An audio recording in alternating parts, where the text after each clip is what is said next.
Yo desde mi experiencia te puedo decir que yo en realidad empecé por SQL. Yo sabía más de SQL y recién en los últimos años, en los últimos 2 3 años, arranqué a laburar con Python.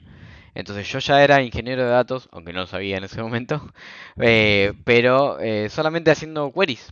Principalmente el ingeniero de datos va a estar en estos tres pilares que están acá y un poquito también en este, por eso lo pintamos de naranja. Hola, ¿cómo estamos? ¿Todo bien? Trajimos un nuevo video acá con mi amigo Nacho. Buenas, ¿cómo están? Tanto tiempo. No nos abandonamos. Volvemos, ya tuvimos unas semanas un poco complicadas de tanto trabajo y demás. Pero bueno, estamos nuevamente. La verdad que con mucha energía, con muchas ganas de seguir. Y nada, ahora vamos a traer... Con mejor calidad de audio y video, como exactamente, habrá ahí ya notado. estuvimos recibiendo feedback de los comentarios de la vez pasada. Así que bueno, nada, ahora ya todo resolvido. En este video vamos a ver algo que para nosotros es crucial y que a mí personalmente me hubiera encantado de haberlo encontrado en YouTube hace ya 4 o 5 años, que es lo que normalmente se denomina como roadmap u hoja de ruta eh, para ser un ingeniero de datos, ¿no? Vamos a explorar qué es ser un ingeniero de datos, qué significa todo esto, qué tecnologías aborda, eh, cómo se relaciona con los otros roles, qué significa trabajar en datos en general. En el anterior video vimos a nivel general cómo era trabajar en datos y demás en el podcast de Charquito de Datos, pero acá nos vamos a abocar en algo muy específico que tiene que ver con el roadmap, ¿sí? Pero antes de empezar con eso, si te parece Nachito, vamos a Miro. Vamos a aprovecharnos de una gran pizarra como es Miro para poder explicarles esto. Bueno, ya estamos en Miro. Eh, Vamos a contarles una pequeña historia que va a servir a modo ilustrativo de cómo podemos trabajar con ingeniería de datos, qué significa trabajar con ingeniería de datos. Arranquemos con esta breve historia. Eh, Viene tu jefe, ¿no? Vos trabajás en una empresa que vende, no sé, vamos a poner un ejemplo, zapatos, por ejemplo. Viene tu jefe y te pide, necesito que me armes un reporte de las ventas de los últimos 30 días. ¿Podés tenerlo para mañana?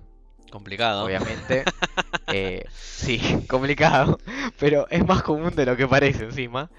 Eh, y en principio, vos estás hace un tiempo trabajando acá, hiciste alguno que otro reporte y algo por el estilo, pero más que trabajar con Excel, tu trabajo tradicional, no tenés mucha información de dónde puedes sacar esta información. Entonces te acercás a tu compa, ¿no? Eh, y le preguntas, ¿de dónde saco esta información de las ventas? Es la primera vez que me lo piden. Bueno, tu compañero que es buena onda y encima te quiere ayudar, búscalo en tal aplicación, en Super Sales App que tenemos en la compañía.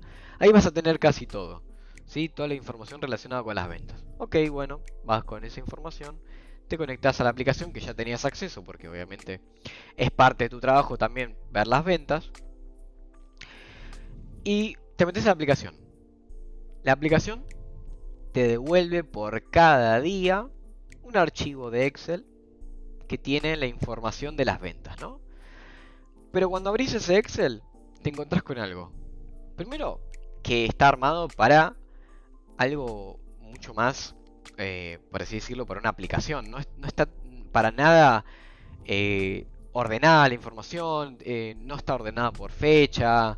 eh, Además, no tenés toda la información de todas, tenés la información de un día, un día, un día. O sea, tenés que unir esa información para poder construir este reporte. Entonces, un poco lo que deberías hacer para poder llegar a lo que querés hacer es pasar de esta información que en este momento es ilegible, sí, obviamente se puede leer y entender, ah, bueno, la venta ocurrió tal día, pero querés convertirlo en algo, en unas métricas, ¿sí? En una medición de algo. Y entonces te preguntás cómo lo puedes hacer. Agarras tus super conocimientos de Excel, tu soft skill de Excel, juntás toda esa información, la unificás y a partir de ello tenés un super mega archivo donde tiene todas las transacciones que ocurrieron, todas las ventas y aprovechándote de algunas herramientas de Excel armas el reporte. Buenísimo. Cumpliste la tarea, ¿no? Armaste ese reporte que quería. Entonces tu jefe dice, che, está buenísimo el reporte, pero tenemos que darle una vuelta. Le faltan los clientes. ¿Y por qué necesitamos los clientes? Necesitamos agregarlo porque necesitamos hacer una segmentación para una zona residencial. ¿Puedes sumárselo? Esta información no estaba en las ventas. No sabés dónde está tampoco. Nuevamente, no es algo que trabajás. Entonces, necesariamente requiere, de alguna manera, ir a buscar nuevamente información. Entonces te acercás nuevamente a tu compa copado y le preguntas, ahora me pidieron la información de los clientes. ¿De dónde lo saco? Creo que está en el CRM. Habla con la gente de atención al cliente que seguro te puedan dar soporte. ¿Sí? Pregunta por ahí, ahí vamos a obtener la información de los clientes. Bueno, no tenés mucho contacto con la gente de atención al clientes, pero mandas un mail, ¿no? Entonces te juntas y les comentás, ¿no? Les mandas un mail diciendo, bueno, necesito cruzar esta información de las ventas de los clientes para cruzarla con su información personal. Yo solamente acá en esta información del Excel tengo, por ejemplo, no sé, el DNI, ¿no? Entonces necesito cruzarlo con eso. Al margen de que no te preguntan nada, lo cual es un error y a eso lo vamos a ver después cuando hablemos del roadmap, te mandan la información por mail. Te dicen, toma, acá está la información de los clientes. Te dan un archivo, un CSV, un archivo separado por comas, donde estaría todo el listado de clientes hasta ese momento, en el punto que vos lo pediste, ¿sí? No tenés acceso ni al CRM ni nada por el estilo, simplemente te lo dieron cerrado. Perfecto, buenísimo. Decís, bueno, ¿y ahora? ¿Cómo cruzo esta info? O sea, estamos hablando de un Excel que vos lo unificaste y demás, a un CSV que encima, para quien haya trabajado con un CSV, no es para nada amigable visualmente. Entonces, tenés que cruzar esta información de las ventas, que ya tiene un formato y que ya lo pusiste, con esta información para armar estas ventas por segmentación, ¿no? Esta métrica que querés armar. Y entonces ahí nuevamente sacás tus super conocimientos de Excel y de manejo, empiezas a copiar y pegar, empiezas a armar un listado de filas, haces un mega vueltas para llegar a esta información bueno, de tener las ventas con su respectivo cliente y ese cliente donde vive. Entonces ahí podés hacer la segmentación que te pidieron. Lo haces. Todo esto encima en el interín de un día, ¿no? Porque te dieron un día para hacerlo. Llegas al otro día, son las 9 de la mañana, tu jefe ve este hermoso reporte. Excelente trabajo. ¿Podrías tener este reporte todos los días? Nos serviría para seguir viéndolo con el negocio. El directorio va a valorar tu trabajo.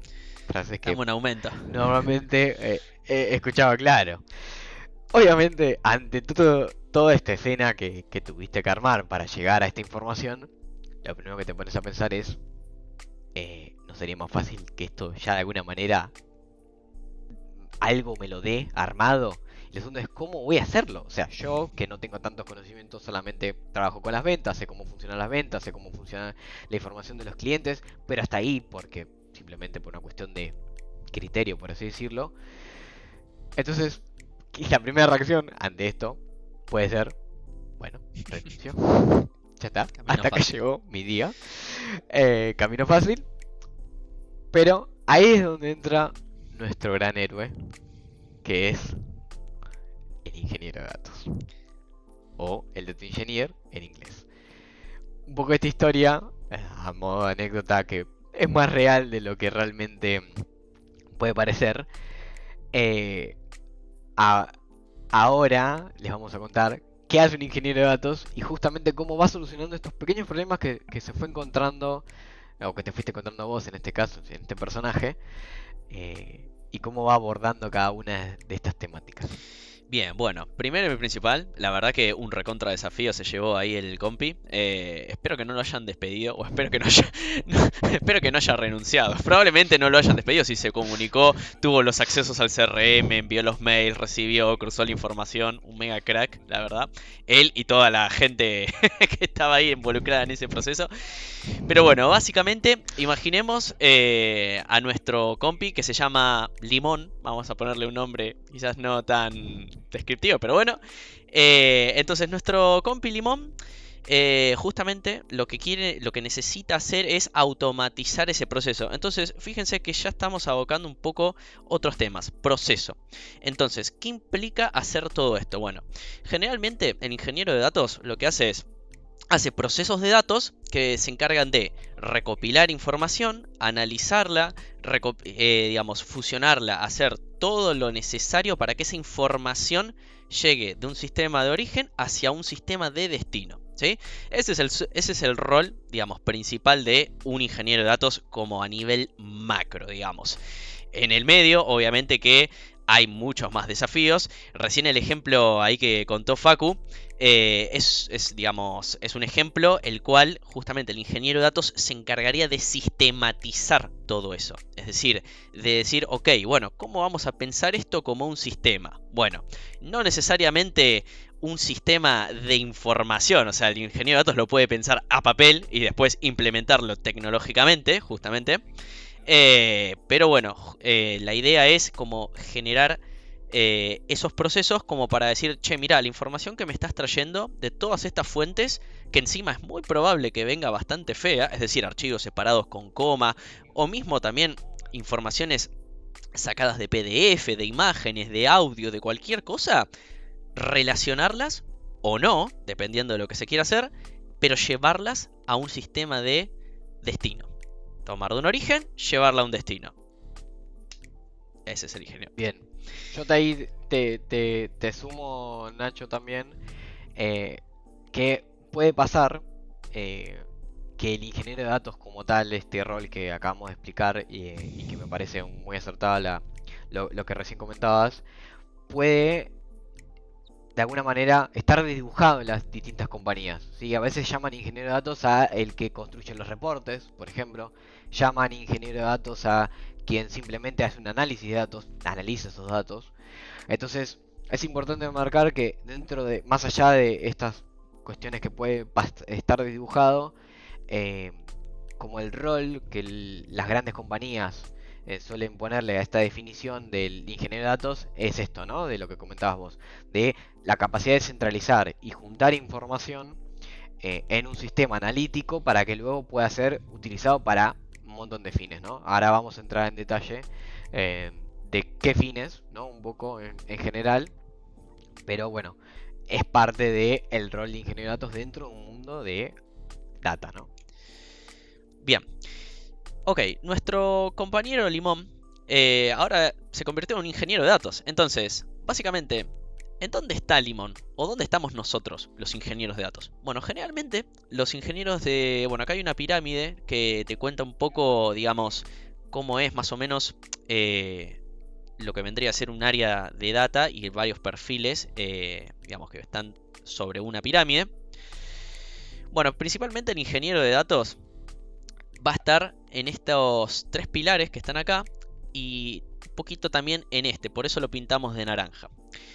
El ingeniero de datos generalmente lo que va a hacer es coleccionar la información, o recolectar la información que te viene de varios sistemas, de varios lados. Te puede venir también, por ejemplo, de si estás trabajando con sistemas IoT o Internet de las Cosas, te pueden venir de sensores, te puede venir de un montonazo de lugares. Esa información la vas a mover hacia un sistema de destino, hacia una estructura, o sea, necesitas guardarlo en algún lado.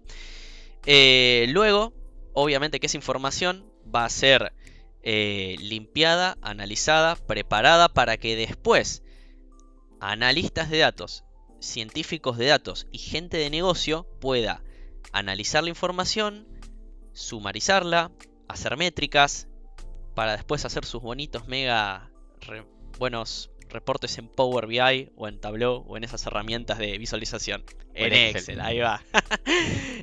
Bien, pero es importante recalcar esto. Si bien en esta pirámide pintamos de rojito los 3 primeros escalones, lo pintamos un poco de naranja el cuarto, porque de cierta manera los ingenieros de datos, yo diría que la mayoría de veces tenemos que, justamente cuando estamos trabajando con data, analizar la data, luego a veces nos toca también hacer métricas, calcular ciertas cosas. Obviamente que no vamos a ponernos a calcular lo que nos pinte. Eso de hecho nos tiene que decir el negocio o la persona que se encarga de hacer cierto cálculo, cierta métrica. Che, ¿cómo la vas a hacer? O sea, ¿cómo vas a sacar las ventas acá? ¿Y cómo vas a multiplicar esto con aquello para obtener este resultado? ¿Y cómo vas a ordenar todo este listado de productos? Bueno, esas son reglas de negocio que justamente el negocio nos tiene que dar. Pero caemos en ese escaloncito también. No zafamos de ahí. Realmente, por lo menos yo, creo que en todos los trabajos que estuve, nunca zafé de ese escalón. No sé vos, Facu, pero bueno. No, justamente lo que me pasó lo mismo. Y creo que ahí me diste el pie para la importancia de que ahora sí vamos a hablar del roadmap en sí. Un poco les queríamos contar qué significa ser un ingeniero de datos. La importancia de que los roadmaps en realidad, estas hojas de ruta, nuevamente lo digo en español porque a veces conceptualizar desde la lengua que uno tiene como materna está bueno. Es como si fuera algo rígido, ¿no? Y en realidad, como habrán notado, es algo totalmente, de alguna manera, vivo, ¿sí? Como vos decías, Nacho, a mí, personalmente, no empecé haciendo métricas, pero después me metí en un rol mucho más técnico, por así decirlo, ¿no? Entonces, acá hay un concepto clave que para mí, o mejor dicho, para nosotros, es sumamente clave en todo lo que tiene que ver con cuando analicen no solamente este roadmap, sino cualquiera. La importancia de que los roadmaps en realidad son caminos que están vivos, constantemente, ¿sí? Que depende mucho de las circunstancias donde vos estés parado a la hora de aprender cierto conocimiento. En este caso, por ejemplo, si hay una carrera, en este caso ingeniería de datos, la importancia de esto, ¿no? Y es un poco como lo llamamos con Nacho, elige tu propia aventura, donde vas diciendo, ok, bueno, yo debería aprender esto, debería aprender aquello, de esta manera, debería especializarme en esta parte porque mi trabajo me lo lleva. Hay gente que sabe más Excel, por ejemplo, que necesariamente trabaja con SQL, por poner un ejemplo de algo que se repite mucho. ¿Está mal? No realmente. O sea, justamente la importancia es poder desarrollar el criterio, ¿sí? Como punto fundamental, el desarrollo del criterio a la hora de decir, tomo esta tecnología, tomo esta tecnología, tomo esta tecnología y voy aprendiendo las bases de esta tecnología o aprendo una parte específicamente de esa tecnología, de ese concepto, de lo que fuere, ¿no? Entonces, es muy importante que es tanto el roadmap que hoy, o esta cuestión conceptual que nosotros les planteemos, como los que vean en internet y los recursos que les vamos a dejar al final del video, los analicen con este ojo crítico de decir, ok, esto lo armó alguien que desde su experiencia cree que debería ser este el camino, pero ¿se adapta realmente al camino que yo necesito? Ese es el punto fundamental y es la parte más difícil, obviamente, es la que uno va aprendiendo y constantemente va evolucionando. Y un poco la idea de contarles esto es cómo nosotros abordamos esto, porque me pasa actualmente, de decir, ok, bueno, debería estar estudiando esto, o viendo esta tecnología, o trabajando en esta nube. Quizás no es necesariamente, ¿sí? Por perseguir unos ideales. Ahí me gustaría también agregar algo un poco Sí. relacionado con lo que vos dijiste ahí, Facu, que obviamente que eso es el rol, digamos, todo esto lo comentamos a nivel general. Después, el día de mañana, Limón puede caer, por ejemplo, en una organización automotriz y quizás Limón necesite aprender sobre cómo funcionan, por ejemplo, ciertas cosas, ciertos sensores de algunos autos o cómo funcionan ciertos procesos. Y en base a eso, él va a decidir, ok, supongamos que Limón es líder de proyecto, necesito hacer esto, necesito resolverlo con estas tecnologías y con estos lenguajes, con esta arquitectura, con lo que sea. Pero el día de mañana Limón se va a trabajar en una empresa de finanzas porque se cansó de renegar con los sensores. Y, y bueno, y por ahí Limón tiene que aprender más de finanzas y justamente todos esos conocimientos toda esa experiencia, digamos, que él diseñó para, digamos, su otra compañía, quizás el base le sirva, o sea, todo lo que es lo fuerte le va a servir, pero quizás hay otras cosas que no le sirvan. Pero justamente es eso, o sea, depende también en dónde estés trabajando, te van a tocar hacer distintas cosas y a los proyectos le vas a dar un determinado alcance que generalmente está un poco dado también a la compañía. Diría un poco no, está fuertemente dado a la compañía. Así que bueno. O al proyecto en donde estés trabajando, porque tranquilamente podría ser algo que no tenga fines de lucro, ¿no? También. Esa es la importancia de de tener criterio, ¿no? Depende mucho del contexto. Tal cual. Promovemos fuertemente el open source también. Bueno, hemos visto el camino de nuestro querido Limón. Y bueno, y justamente Limón va a tener que llegar a un objetivo con todo eso. Obviamente que el objetivo, más allá de que no lo rajen de su lugar de trabajo, va a ser construir esa aplicación o ese sistema que necesita para extraer esos datos, transformarlos y cargarlos en algún lado. Y además de eso, no solo va a tener que hacer todo ese punta a punta, sino que también va a necesitar montar todo eso, ¿sí? En algún lugar, en algún servidor, en alguna nube, en algún lugar. Y además va a tener que testear lo que está haciendo Limón, ya que, bueno, no hay testers disponibles para nuestro amigo Limón pobre. Están pagando poco, me parece. Me parece, ¿no? Bueno, entonces, bien. Es importante mencionar algunas tecnologías acá que, bueno, yo diría que, digamos, son las más centrales, generalmente a las que una persona ve en las descripciones de trabajo de puestos de ingeniería de datos en sí, y de que también hoy en día son muy usadas en el mercado laboral, y sobre todo es a lo que el perfil evolucionó de ingeniero de datos.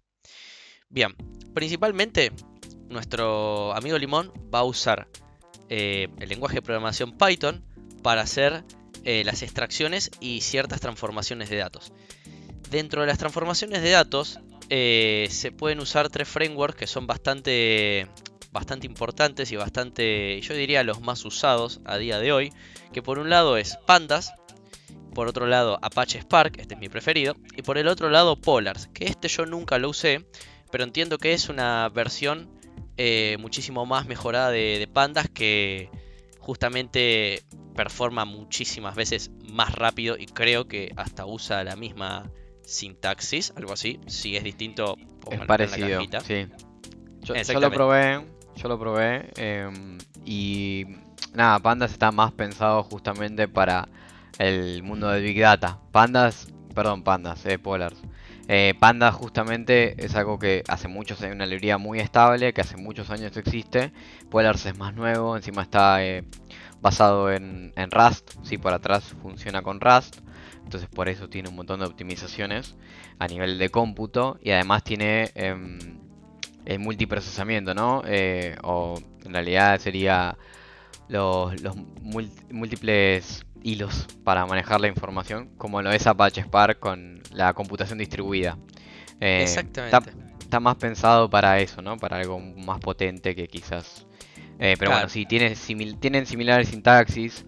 Ya hay como un estándar con Pandas. Y de hecho PySpark, que es la implementación de la API de Spark en Python, es muy parecido también. Sí, no van a encontrar mucha diferencia entre los tres y obviamente tienen a nivel infraestructura y podés sacarle mucho jugo para cada una. pero no van a sentir tanta la diferencia, ¿no? Exactamente. Y acá además está bueno mencionar de que en este caso, Limón, de estas tres, por más que esta sea mi super preferida, va a tener que por lo menos ir por acá. Usar pandas. Porque Limón asumimos que va a usar el procesamiento de su máquina. Entonces, fíjense cómo ahora acá mismo ya estamos empezando a delegar las tecnologías necesarias para el proyecto. Es muy importante esto, ya que hicimos mención en la explicación justamente de nuestro amigo Limón, de estas tecnologías que va a usar. Porque claro, Spark y Polar son muy lindos, aceptan procesamiento distribuido, pero para este caso no sirve. No sirve para este caso. Si el día de mañana esto escala a un nivel super big data, ahí puede ser interesante estas dos opciones, pero fíjense cómo vamos empezando ya a desglosar un poco las tecnologías que vamos acá mechando. Porque siempre lo que pasa en el roadmap en estos roadmaps te dicen, bueno, Python, y te ponen Spark, Pandas, Polars, y después también te ponen Scala, que esto, que el otro, y no siempre es así. Siempre está bueno analizar qué tecnología se va a usar en un proyecto, ya sea en un proyecto personal o en un proyecto empresarial, lo que sea, pero eso es muy importante. No siempre la tecnología más fancy es la mejor para un caso de uso. Yo tengo una pregunta realmente desde que me pasó a mí cuando empecé con ingeniería. Lógica de programación. ¿Es necesario? Porque mencionaste Sí. Python, pero, por ejemplo, yo cuando arranqué era como, bueno, hay que hacer scripts. Absolutamente, absolutamente, acá estamos pasando eso por alto. El tema de la lógica de programación. Es muy importante que antes de aprender estos frameworks, si no saben programar, empiecen con algún curso de programación, ¿sí? Donde empiecen a generar esa dinámica y esa lógica de programación en su cabeza. Es como toda habilidad. Es como cuando uno, no sé, aprende a matemática, aprende a soldar, aprende electricidad. Bueno, esto es otro tipo de habilidad. Obviamente es una habilidad quizás un poco más abstracta que otras porque justamente es algo que no los podés tocar, no podés encajar. Pero después cuando vas de a poco empezando a programar, ya vas como adquiriendo otra cabeza. Es muy importante también que esto yo lo he visto varias veces. He visto mucha gente copiar, pegar código, pero no entender, a nivel laboral, estoy hablando, no entender lo que pasa por ahí atrás. Y que eso es recontra válido, copiar y pegar. Nosotros, Facu, hemos copiado, pegado un montonazo de código, pero lo hacemos a conciencia. No me quemé, claro. Lo hacemos a conciencia porque necesitamos entender cómo funciona. Si yo, por ejemplo, me bajo una aplicación de finanzas, no voy a entender, o sea, no me va a interesar a mí como usuario si está hecho en Java, si está hecho en tal cosa, cómo está hecho, bla, bla, bla. Me va a interesar que me funcione. Ahora, si estoy implementando una porción de código para una funcionalidad, y sí, voy a tener que entender lo que está haciendo. Con lo cual, es importantísimo que manejen lógica de programación. Y ya vamos a hacer videos sobre esto. Pero mi recomendación, si dicen, ok, ¿por dónde arranco en esto? Arranquen viendo lo básico, variables, ciclos, funciones. ¿Algún canal de YouTube que te haya servido? Sí, absolutamente. Mi canal que lo tengo acá en mi Cora, que me ayudó hasta a aprobar materias de facultad, Píldoras Informáticas. Véanlo, por favor, porque explica mejor que varios profesores de la facultad. Es un genio de los genios. Realmente, los videos son largos, pero vale la pena. Vale mucho la pena. Véanlo. Lo vamos a dejar acá en la descripción. Bien. Dicho todo esto, una vez que Limón, digamos, aprendió las bases de la programación y alguna de estos frameworks, lo que va a necesitar, esto, vamos a asumir que Limón va a ingestar y a transformar unos datos, digamos, en base a uno de estos frameworks. Ahora, lo que necesita hacer Limón también es conectarse a un CRM, como habíamos mencionado antes. Bueno, ¿cómo se va a conectar? Bueno, esto se va a conectar justamente a través de... Hay varias instancias de conexión, pero imaginemos que ese CRM le pega una base de datos SQL. Las bases de datos SQL son bases de datos relacionales que justamente SQL es el lenguaje con el que vos te vas a comunicar con esa base. Si algo vieron de SQL, o por lo menos algo, un select from, bueno, es esa la sintaxis. Obviamente que también hay un montón de cursos de SQL. Y la verdad que es recontra solicitado en el mundo de data. La verdad que es un golazo. En definitiva, para sumarte ahí, Nacho, data, o sea, estamos trabajando con datos, ¿sí? La forma de acceder a esos datos, o sea, Python y en este caso Pandas, Spark, no deja de ser una manera de acceder a esa información. SQL también. De hecho, desde mi experiencia te puedo decir que yo en realidad empecé por SQL. Yo sabía más de SQL y recién en los últimos años, en los últimos 2-3 años, arranqué a laburar con Python. Entonces yo ya era ingeniero de datos, aunque no lo sabía en ese momento, pero solamente haciendo queries. Sí, obviamente con la herramienta ya de una manera que eran drag and drop, pero lo que más sabía era SQL. De hecho hice TLs con... bueno, ahora vamos a hablar del concepto de TL, ¿no? Pero hice de proceso con Integration Services, que recomendación no aprendan eso. Pero son herramientas de justamente de llevar los datos de un lado para otro, y la forma más fácil de hacerlo para alguien que recién empezaba como yo era SQL. No era lógica de programación ni con Java, ni con Python, ni ninguna otra. Así que sí, ahí te sumo que data en sí y laburar con esos datos, bueno, es importante a nivel conceptual.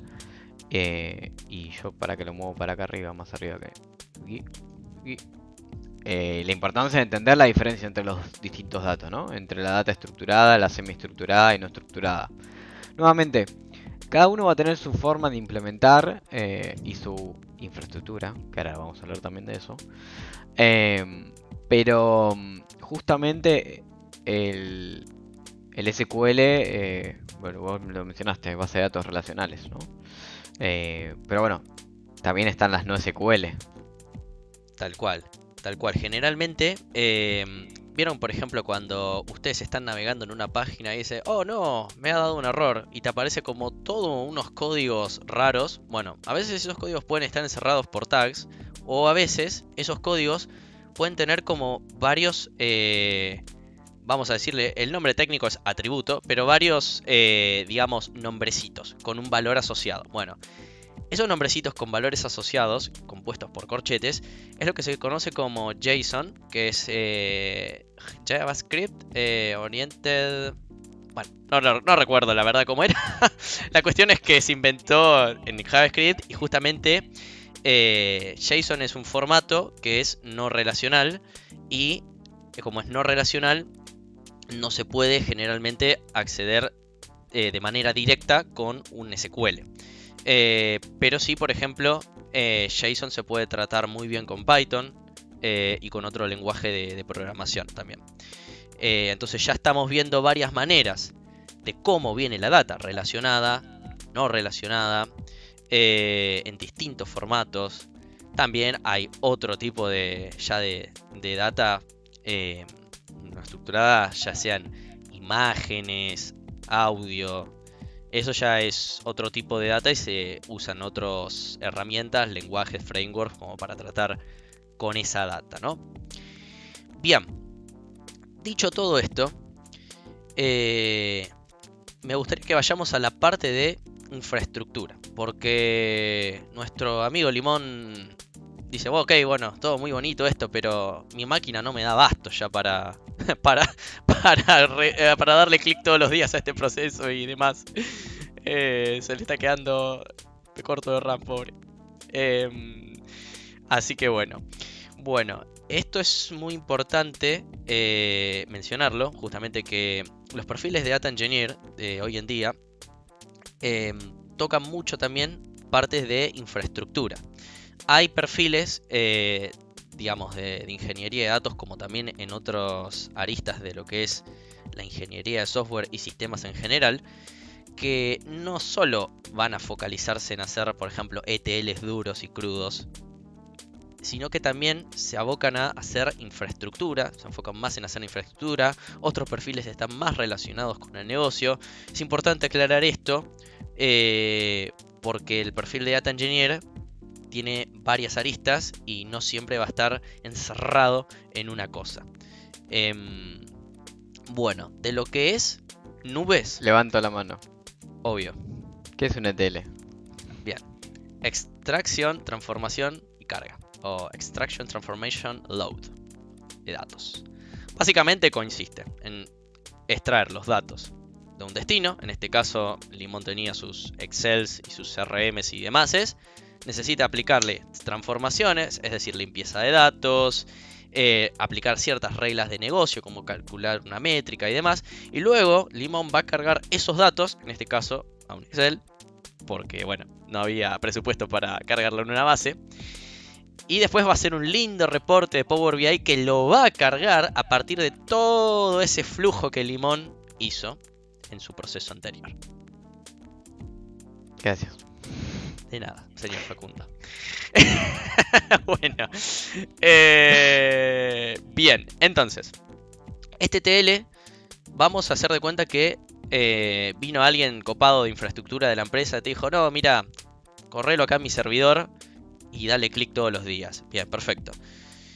Ok, listo. Entonces, Limón ya tiene una base donde correrlo. Pero el día de mañana, este servidor no está más disponible o decide escalar y necesita buscar otras alternativas donde poner su solución. ¿Ok? Entonces, hay varias nubes. Nosotros elegimos estas tres principales, la de Azure, la de AWS y la de GCP, que generalmente hoy en día en el mercado laboral son las que más se usan. No vamos a entrar en tema de cuál es mejor, cuál es peor, porque cada una tiene lo suyo. Pero bueno, sepan que existen y también les doy un tip. Si quieren acceder a, por lo menos a ver, dar algún vistazo a alguna nube, a los servicios y demás, y tienen un mail educativo, regístrense con ese mail que les dan varios días de prueba, meses o hasta ese pago con tiempo que ahora no me está saliendo en la cabeza, que básicamente vos podés consumir un servicio, pero los servicios no son gratis. Bueno, en las suscripciones estudiantiles te dan varios servicios con suscripción agotadas, pero gratuitos. Así que ese fue mi caso personal aprendiendo Azure, antes de empezar a trabajar con Cloud. Así que háganlo. Bien. Y después hay otras tecnologías que entran, más de infraestructura, como es Docker y Kubernetes. Acá no me voy a detener a explicar mucho, pero básicamente estas tecnologías también se usan. Ya les digo, esto es más para un lado de infra, más un lado de DataOps, pero a mí me ha tocado, por ejemplo, usar Docker, pero no Kubernetes por ahora. Y para algo muy específico lo usé. Con lo cual... Profe Nacho, ¿qué es DataOps? Qué buena pregunta. ¿No lo querés explicar vos, Facundo? Puede ser. Bueno, sería como el cerebrito que se mete y... De hecho. DataOps justamente tiene que ver con todas las operaciones. De ahí viene Ops, de operaciones. Que estén relacionadas con los datos. ¿Sí? Todo esto que hablamos, estos procesos ETLs que estarían encapsulados en un lenguaje o una herramienta como tal, que estarían en una infraestructura, de alguna manera tienen que ser mantenidos en el punta a punta por un proceso. ¿Sí? Todo proceso concerniente a estos procesos, para la redundancia, se denomina DataOps. DevOps fue el primer, en realidad, framework que se presentó. Que tiene que ver más con desarrollo, y la gente de data es especial y suele ponerle data a todo. Entonces lo único que hicieron fue agarrar la parte dev y le dijeron, no, nosotros somos data, entonces DataOps, pero no deja de ser un DevOps especializado en todos estos procesos que entendemos, ¿no? Eh, es importante recordarlo, que esto lo dijimos en el anterior video que grabamos de Charquito de Datos. El ingeniero de datos, en este caso por ejemplo, no deja de ser un ingeniero de software, ¿sí? Eso no se lo olvide nunca, porque a veces parece como que son cosas que no tienen nada que ver, pero en realidad tenemos mucho más que ver con un ingeniero de software que hace APIs, por ejemplo, y que de hecho en algunos trabajos saber de cómo construir APIs es importante, eh, como también tiene mucha cercanía con un analista que necesita llevar la información de punta a punta, como fue el caso de Limón, ¿no? Que vimos al principio. Entonces, eh, nada más, DataOps no deja de ser, nuevamente, los procesos que están relacionados con estos procesos de datos, ¿sí? Y ahí engancho otra cosa, Nachito, si me permitís, con el tema de cómo manejar la información cómo modelarla de alguna manera, ¿no? Porque obviamente normalmente los sistemas están armados para que sean transaccionales, justamente. Es decir, que la transacción, lo que vaya a ocurrir, el evento que quieras capturar, sea lo más rápido, lo más eficiente y lo más seguro posible para tu aplicación. Imagínense un banco, vos querés que tu transferencia de punto A a punto B, estamos hablando de plata, ¿no? De alguna manera sea lo más rápido posible y lo más seguro posible también. Y no le interesa tanto de un procesamiento posterior de esa información. Estás haciendo que en una base de datos, un registro, se ponga como que le moviste la plata de un lado, moviste la plata de otro. En cambio, normalmente un ingeniero de datos trabaja con datos analíticos. Agarra un conjunto de información y la ordena de manera distinta para poder explotarla de otras maneras. Hay un montón de conceptos, acá los mencionamos, como el Data Warehouse. Ahí recomiendo mucho leer el libro de Kimball, que es excelente. Yo empecé a desarrollar ETLs bien y como ingeniería de datos con ese libro. Igual en la descripción del video les vamos a dejar todos los materiales que fuimos recolectando, no solamente para la investigación de este video, sino que a lo largo de los años nos ayudaron en nuestra carrera como ingeniería de datos. Data Lakehouse, que también es un concepto, perdón, antes de mencionar Data Lakehouse, Data Lake, que justamente cuando empezó toda esta era del Big Data, se dieron cuenta que tenían mucha información, ¿no? Entonces plantearon una nueva forma de organizar esa información masiva y que no tenía estructura. Y después de unos años se dieron cuenta que había que volver a las bases y plantearon de nuevo el Data Lakehouse, ¿no? Son tres grandes conceptos que son cross a un rol quizás más de ingeniería per se como tal, y que no tiene que ver con infraestructura sino con negocio, pero también que tienen que ver mucho que ver con alguien que labura con infraestructura, que labura con DataOps, ¿no? Así que no quería dejar de mencionar estos como conceptos de data que están íntimamente relacionados con todas las tecnologías que fuimos nombrando y con todos los conceptos en general. Que habrán visto que la importancia de que el ingeniero de datos labura con información, pero al mismo tiempo está constantemente entendiendo qué significa esa información. El ingeniero de datos no es ajeno a lo que ocurre, por ejemplo, en la empresa, ¿sí? No es un simple llevador de información de un lado a otro, sino que de alguna manera empieza a entender cómo funcionan las cosas. Y ese es el valor agregado que puede aportar, por ejemplo, un ingeniero de datos bueno contra alguien que simplemente copia los datos, se los lleva a otro lado, los deja en una base de datos y no entiende por qué ni qué sentido tienen, ¿no? Tal cual. Tal cual. Tal cual. El ingeniero de datos claramente es el que tiene que tener el know-how de conocer el proceso end-to-end. Justamente por eso. Porque necesita entender bien cómo se relaciona todo. Y no solamente también la data que va a tomar, sino también cómo es la relación entre los distintos sistemas, componentes que tiene ahí en la organización o en el proyecto donde está trabajando. Con lo cual es muy importante también entender esta metodología de DataOps, que creo que también hicieron lo mismo con Data Engineer y Software Engineer. Creo que es algo parecido habrán hecho en Sí, reemplazar la palabra. es que sí.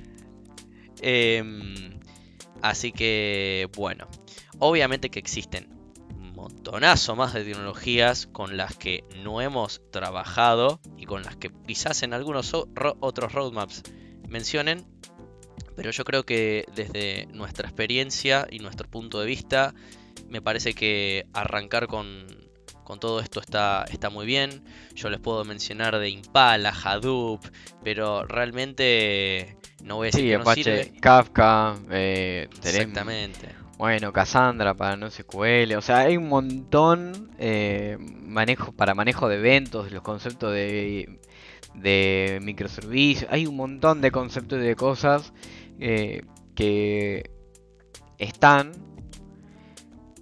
pero lo importante, y creo que lo vimos tanto en la historia como en el roadmap, el manejo del criterio, ¿sí? Y también de este concepto de elige tu propia aventura, de dónde estamos parados, ¿sí? Nuestro camino nos llevó para acá, pero nada dice que mañana estemos trabajando en otro lado, o mismo en donde estamos hoy, que digan, bueno, vamos a implementar eventos porque queremos capturar información de las redes sociales.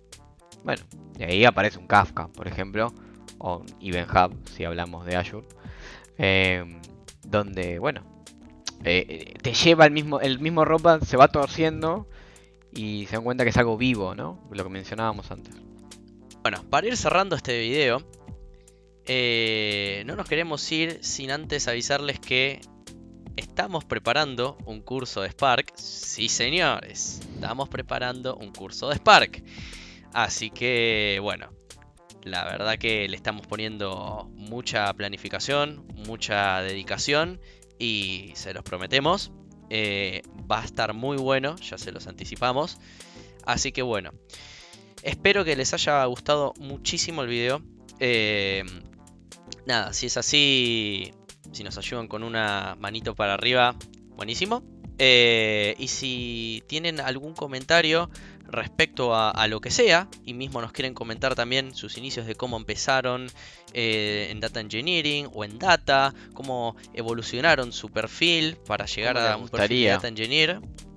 ¿Cómo les gustaría empezar? Exactamente. Si tienen ganas de empezar también.